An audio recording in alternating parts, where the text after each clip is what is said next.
अस्सलाम वालेकुम। आज मैं बनाने जा रही हूँ आलू अंडे के कटलेट्स। ये मैंने आधा किलो आलू उबाल कर छील लिए, 2 अंडे इनको भी उबाल लिया। ये नमक हस्बे ज़रूरत, काली मिर्च 1 टीस्पून और चाट मसाला 1 टीस्पून ले लिया।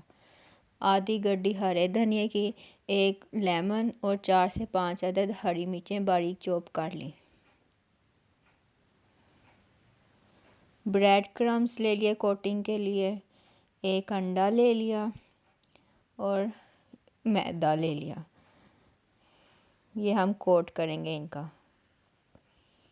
अब ये आलूओं को मैं अच्छी तरह से मैश कर लेती हूँ और अंडों को भी थिन स्लाइसिस में काट लेने हैं। ये देखें, ये मैंने मैश कर लिए आलूओं को और ये अंडे भी मैंने पतले पतले काट लिए। ज़्यादा मोटे नहीं रखने, बारीक होने चाहिए, ना ज़्यादा बारीक हो ना ज़्यादा मोटे हों। अब ये सारे मसाले हम ये आलूओं में डाल देंगे। हरा धनिया और हरी मिर्चें भी हम डाल देंगे इसके अंदर।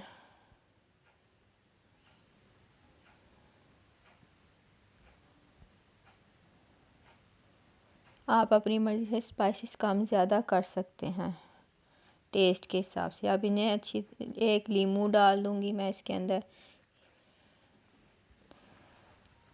ये 1 लीमू डाल दिया। इसके बीज अच्छी तरह से निकाल लें पहले, फिर इसका जूस डाल लें इसके अंदर।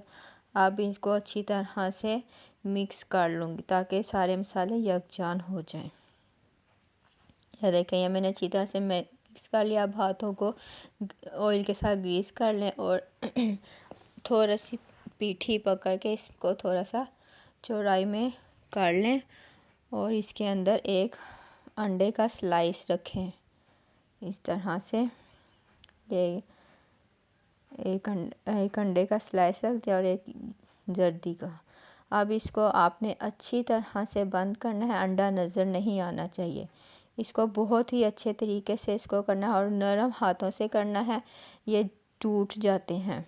बहुत ही आराम से आपने इसको बनाने हैं।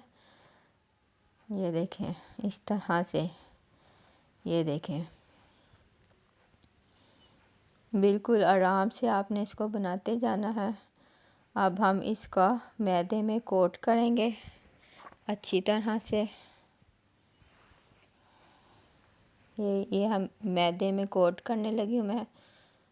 ये देखें, इसको अच्छी तरह से कोट कर लें। बहुत एहतियात से आपने इसकी कोटिंग करनी है क्योंकि ये टूट जाते हैं। फिर इसके जो सा एक्स्ट्रा मैदा होगा उसे अच्छी तरह से साफ़ कर लें।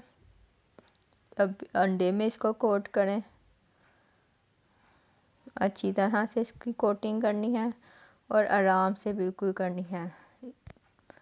फिर इसको हम ब्रेड क्रम्स में कोट करेंगे। ये देखें, अच्छी तरह से इसको हर तरफ से ब्रेड क्रम्स का कोट कर देना है। बिल्कुल नरम हाथों से आपने इसको करना है, इसके साथ ज़्यादा सख्त हाथ नहीं इसको लगाने। अब इसी तरह मैं सारे कोटिंग बना के कोट कर लूँगी। ये देखें, ये मैंने सारे बना के इनको कोट कर लिया अच्छी तरह से। और अब इसको हम डीप फ्राई करेंगे। डीप फ्राई करने के लिए ऑयल को हमें गरम चाहिए। ऑयल फुल गरम हो ताकि ये जल्दी से इसके ऊपर कलर आ जाए, नहीं तो ये टूट जाएंगे। ठंडे ऑयल में आप डालेंगे तो ये टूट जाएंगे। इसको हम अब गोल्डन ब्राउन होने तक फ्राई करेंगे। ये देखें, फुल गरम ऑयल था। ये देखें, इसमें आगे गोल्डन ब्राउन एक साइड से हो गए, मैंने इसकी साइडें चेंज कर दी। अब दूसरी तरफ से इसके कलर आने तक हम इसको पकने देंगे। बहुत ही मज़े के, बहुत ही लजीज ये कटलेट्स बनते हैं। आप इसको इफ्तारी में भी यूज़ कर सकते हैं और शाम की चाय में भी आप इसको एज अ स्नैक्स यूज़ कर सकते हैं। बहुत ही मज़े के ये स्नैक्स बनते हैं, आप इसके घर में ज़रूर ट्राई करें। ये देखें, अब इस पर गोल्डन ब्राउन कलर आ चुका है। अब मैं इसे डिश आउट करके आपको दिखाती हूँ। ये देखें, ये हमने डिश आउट कर लिया केचप के साथ। जी ये बहुत ही मज़े के। अब ये मेरी बेटी आपको चख कर दिखाएगी। जी दुआ कैसे लगे आपको? जी मेरी वीडियो पसंद आई हो तो इसे ज़रूर लाइक करें और मेरे चैनल को सब्सक्राइब करना मत भूलिएगा। अल्लाह हाफिज़। लुबना नवीद को इजाज़त दीजिए।